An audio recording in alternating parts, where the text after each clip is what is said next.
भारत के अंदर हमने बहुत सारे ऐसे इंसिडेंट्स देखे हैं जिसके अंदर हमने ये देखा है कि अंधविश्वास के चक्कर में लोग एक दूसरे की हत्या कर देते हैं, एक दूसरे के ऊपर हमला कर देते हैं और कई वजह से कई बार तो कई जानें भी चली जाती हैं।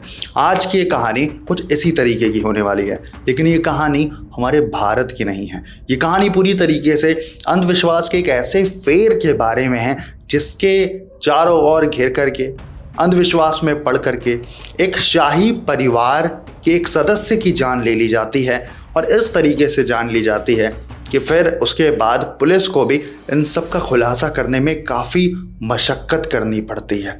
कहानी बहुत बड़ी है और कहानी बहुत पुरानी भी है, तो आज की इस कहानी को चलिए शुरू करते हैं।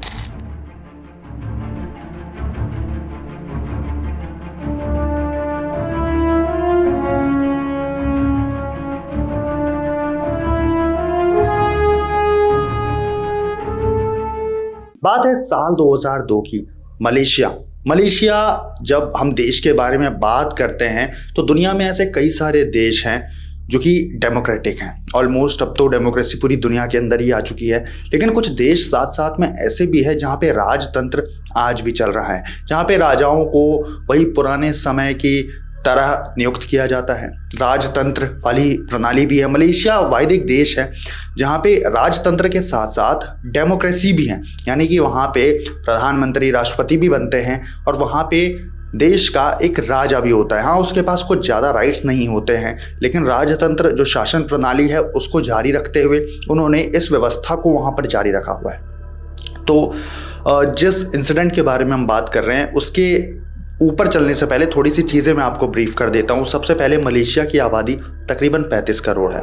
मलेशिया में तकरीबन 9 राज्य हैं, जैसे हमारे भारत में अलग अलग 28 राज्य हैं, केंद्र शासित प्रदेश हैं, ऐसे ही वहाँ पे तकरीबन 9 राज्य हैं और जितने भी राज्य हैं उसके अलग अलग प्रिंस होते हैं, क्राउन प्रिंस होते हैं। और उसके बाद जो ये 9 क्राउन प्रिंस होते हैं, बारी बारी ये एक एक कर करके इन सभी को मौका मिलता है देश का राजा बनने का, मलेशिया के ऊपर राज करने का। ये 9 राजा मिल करके हर 5 साल में एक बार वोटिंग करते हैं और डिसाइड करते हैं कि 9 में से अब की बार किसको मलेशिया का राजा चुनना है। तो आज की कहानी जिस राजा के बारे में है उसका नाम है राजा जफर मुड़ा मूसा।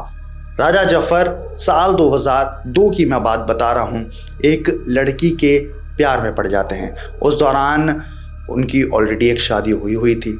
उनकी शादी को तकरीबन 25 बरस से ज़्यादा समय हो भी चुका था, लेकिन इसके बावजूद भी क्योंकि बहुत शाही परिवार के थे, उनका दिल किसी के भी ऊपर आ सकता था। तो इसी तरीके से उनका दिल एक लड़की के ऊपर आता है और उनके और उस लड़की के उम्र के बीच में तकरीबन 36 वर्षों का फासला था।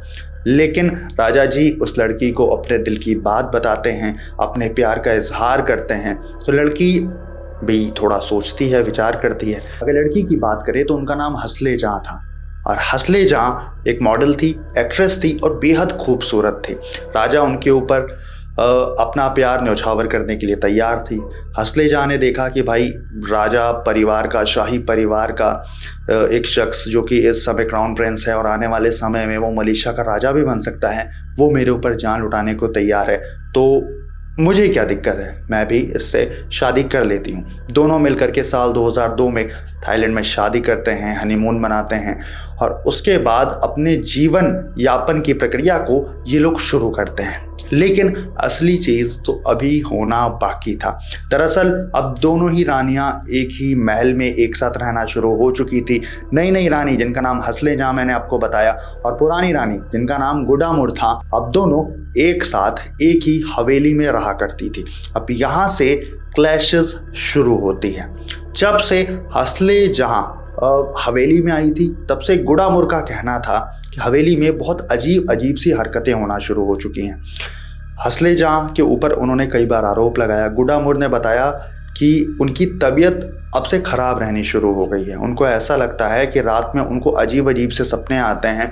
रात में उनको बहुत अजीब तरीके के जीव जंतु सपने में दिखाई देते हैं। कई बार उनको ऐसा लगता है कि कोई उनका गेट पीट रहा है। कई बार उनको ऐसा लगता है कि कोई उनके बिस्तर के बगल में आकर के लेटा हुआ है। कभी उनको ऐसा लगता है कि कोई इनके सर पर हाथ फेर रहा है। मतलब बहुत अजीब अजीब से उनको आभास होते थे। कभी कभी ऐसा लगता था कि तेज हवा के साथ कोई बगल से गुजर करके जा रहा है, यानी किसी साए के होने का उनको आभास होता था। अब गुडामुर ने अपने दिमाग में कुछ चीज़ें बनाई। उनको ऐसा लगा कि ये सब सिर्फ और सिर्फ हंसले जहाँ की वजह से हुई है। राजा ने जब से नई शादी की है तब से इन सब चीज़ों में कहीं ना कहीं बढ़ोतरी आई है और तभी से मेरी तबीयत ख़राब रहना शुरू हो चुकी है। कई बार डॉक्टर से कंसल्ट किया गया, डॉक्टर ने भी उनको दवाइयाँ दी, इलाज करने की कोशिश की, लेकिन इसके बावजूद भी चीज़ें बढ़ने लगी थी। जनवरी 2002 में इन दोनों की शादी हुई थी। बात अक्टूबर तक आ चुकी थी और अक्टूबर आते आते पानी सर के ऊपर निकल चुका था। बड़ी रानी गुडामुर छोटी रानी हंसले जहाँ का शक्ल भी देखना पसंद नहीं करती थी। उनको ऐसा लगता था कि वो टोना टोटका में विश्वास रखती हैं। अब जैसा हमारे देश में माना जाता है कि टोना टोटका कराया जाता है वशीकरण के लिए, किसी को अपने वश में करने के लिए, मतलब बहुत सारी चीज़ें होती हैं ना, तो ऐसा ही मलेशिया में भी माना जाता है और काफ़ी बड़े स्केल पर माना जाता है। मतलब जैसा कि मैं आपको ये कहानी बता रहा हूँ, ये वहाँ के राजशाही परिवार की है और वहाँ भी इस तरीके की चीज़ें एक्सेप्ट की जाती हैं, क्योंकि मलेशिया में इस तरीके की चीज़ें मानने वाले लोगों की संख्या बहुत ज़्यादा है, जैसे कि हमारे भारत में। अब आगे कहानी में बात करें तो जो गुडामुर थी वो अब इन सब चीज़ों को पता है। किससे? सबसे पहले तो उन्होंने राजा से ये सब चीज़ें शेयर की, लेकिन राजा ने, क्योंकि जो हंसले जहाँ थी नई नई आई थी, वो उनसे नए नए संबंध उनके बने थे, तो वो ज़्यादा समय उनके साथ ही व्यतीत करते थे, तो इनकी बात को लेकर के उन्होंने ज़्यादा कुछ सीरियसनेस दिखाई भी नहीं। वो अब धीरे धीरे गुडामुर से दूर भी होना शुरू हो चुके थे, तो कहीं ना कहीं ये चीज़ भी गुडा को बहुत ज़्यादा खटकने लगी थी। अब गुडा अपने भाई को इन सब के बारे में बताती है। उनका भाई किसी और शहर में रहा करता था, पेराक शहर में वो नहीं रहा करता था, तो उनका भाई एक बार उनसे मिलने के लिए आता है और अपने साथ 2 शख्सों को लेकर के आता है। अब ये 2 शख्स होते हैं बहुत ही अजीब। ये 2 लोग बोमोहोज थे। मतलब मलेशिया में बोमोहोज उन लोगों को कहा जाता है जो कि तांत्रिक के तरह के होते हैं, जो कि भूत प्रेत को भगाने का काम करते हैं।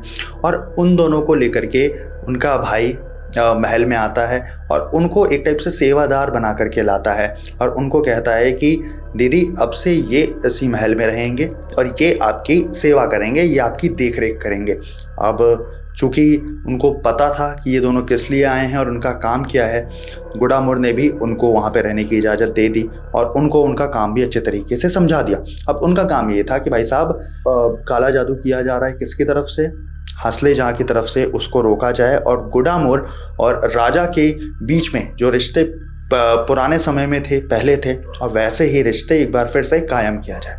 अब एक दिन आता है 6 अक्टूबर 2002 का। ये वो दिन था जब छोटी बहू हंसले जहाँ अपने महल से बाहर निकलती तो हैं, लेकिन महल से बाहर निकलते ही उनको किडनैप कर लिया जाता है।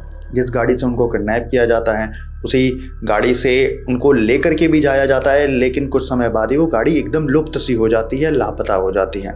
अब राजा चूँकि काफ़ी ज़्यादा अटैच थे छोटी रानी से, वो उनको खोजने की कवायद चालू करते हैं। चूँकि ये सब वो दौर था जबकि वहाँ पे राजतंत्र चल तो रहा था, लेकिन वहाँ पे डेमोक्रेसी आ चुकी थी। जो भी चीज़ें होती थी वो कानून के तहत ही, संविधान के तहत ही हुआ करती थी। राजतंत्र कह सकते हैं एक टाइप से नाम मात्र के लिए था, उनके पास कोई पावर्स नहीं थी, लेकिन हाँ राजशाही जो पुराने समय से तंत्र चला आ रहा है उसको भी तो फॉलो करना है, उनके पास जो विरासत है उसको भी तो आगे बढ़ाना है, और इसीलिए इन सब चीज़ों को आगे प्रमोट किया जा रहा था। अब बात करें तो छोटी रानी हंसले जहाँ किडनैप हो चुकी थी। बताया गया कि 2 लोगों ने उनको किडनैप किया है, जिसके बाद पुलिस में कंप्लेन की जाती है। जो जिस शख्स ने देखा था कि भाई किन किन लोगों ने उनको किडनैप किया है, उनको बुलाया जाता है, उनके बयान को दर्ज किया जाता है और उसके बाद अब खोज शुरू होती है उन 2 शख्सों को ढूंढने की।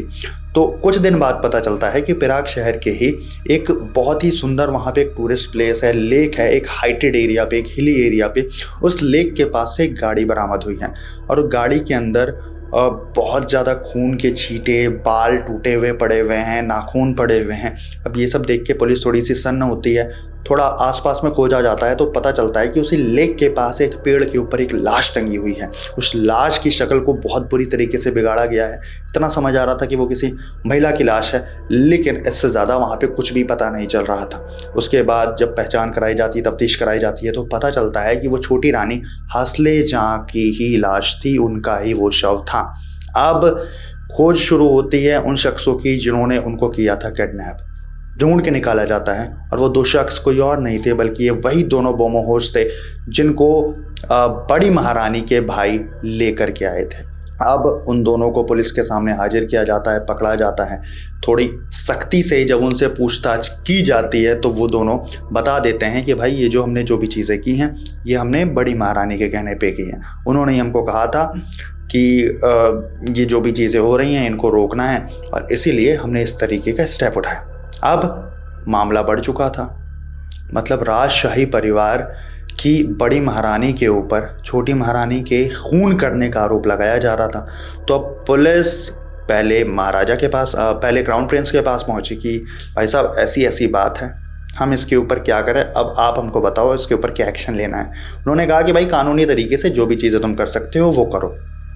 रानी को बुलाया जाता है पुलिस स्टेशन, उनका बयान दर्ज कराया जाता है तो समझ आता है कि रानी ने उनको मारने के लिए कहा ही नहीं था।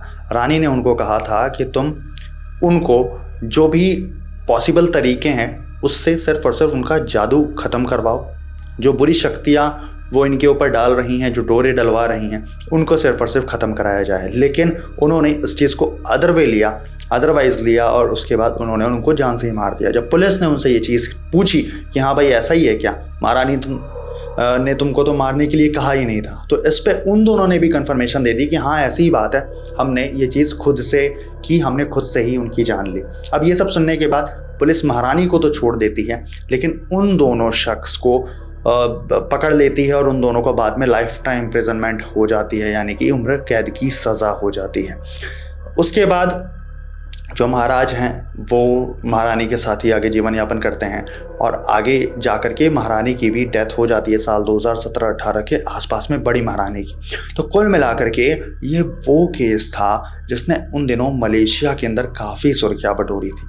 बताया गया कि मीडिया में भी उन दिनों काफ़ी ज़्यादा इस केस को चलाया गया था क्योंकि ये वो टाइम था जब ऑब्वियसली न्यूज़पेपर तो आ ही चुका था, टीवी जो न्यूज़ चैनल थे उसका भी धीरे धीरे कर करके राइज हो रहा था और उस दौरान इस केस को काफ़ी डिटेल में स्टडी किया गया था, काफ़ी ज़्यादा इसके ऊपर बात की गई थी, कई सारे अफवाहें भी इसके बारे में चलाई गई थी और एंड में जा कर के जो रिवेलेशन हुए थे वो काफ़ी ज़्यादा शॉकिंग थे। और इस तरीके से ये बनता है मलेशिया का one of the weirdest incident, one of the weirdest murder mysteries. By the way ये कहानी आपको कैसी लगी आप कमेंट करके बता सकते हैं।